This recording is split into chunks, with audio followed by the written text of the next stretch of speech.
Fatal drug overdoses spiking to record levels in the U.S. last year as illegal narcotics continue to flow into the country from the southern border. And the pictures here, the disturbing images you see on your screen are drugs. Tons of drugs seized by Border Patrol agents in just the last month alone. Former DEA Agent Derek Maltz joins me now. We see those images, and it really is a crisis. I mean, there is no question about it, even though the administration once actually hesitated to call it a crisis. How have border policies under the Biden administration fueled this drug crisis in our country? Well, first of all, I want to thank the brave men and women of the Border Patrol and CBP for their relentless effort to keep the drugs out of the country and save lives. So the policies obviously are hurting our national security. The crime is escalating around the country. But most importantly, Julie, is the Mexican cartels are now the enemy of our children. They are engaged in a sustained deadly assault against our American future generation of kids. So you look at the fentanyl poisoning, you look at the fentanyl murders. That's what it is. This is no longer just an opioid addiction or an opioid crisis, because the kids, they may stay away from pills or stay away from opioids and go to cocaine or methamphetamine, but they're dying instantly. This is murder. So we have to change the perception.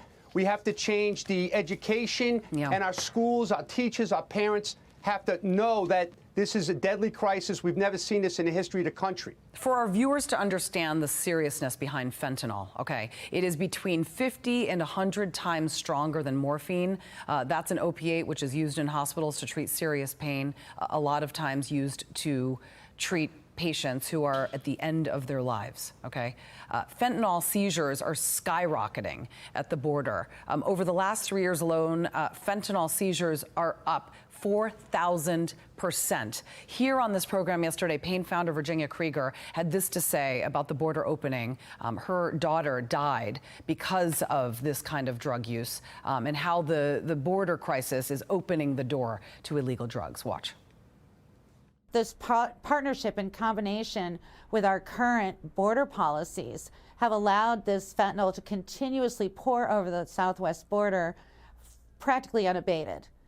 I think it's interesting in this interview, she talked about the fact that, the people that are dying are not necessarily your typical drug users, those who are addicted. Her daughter was not addicted to this drug. It was a one-time thing. She said that kids should learn from their mistakes, not die from them. I mean, which is an excellent point. So anyway, Julie, look, this is a beautiful young girl. She was coming home for a Christmas break from Arizona State University, right? Alice Capilouto from California. And the parents found her dead from one OxyContin pill that was purchased on social media. This is different. This is not like anything this country has ever faced. And it's really aggravating that the mainstream media will continue to call it an opioid crisis. Kids are taking drugs. Let's not worry about it. The parents aren't parenting. No, this is the Mexican cartels who have formed a deadly partnership with the Chinese criminals to really destroy our future. That's what it is. We have to stop dancing around the issue. Look at the CDC stats. 93,000 people died last year. Those numbers are way underreported as well. And the majority are fentanyl related. The coroner report in Ohio, first 6 months of 2020, reflects 85% of the deaths are related to fentanyl. So it's fentanyl coming from labs in Mexico, across our border, flooding our streets all over America. That's what we're dealing with. This is different. This is not kids, going into the medicine cabinet of their parents. This is different. So we have to change what we're saying. Yeah, and we got to make some change at the border. Derek Maltz, thank you very much for talking to us this morning.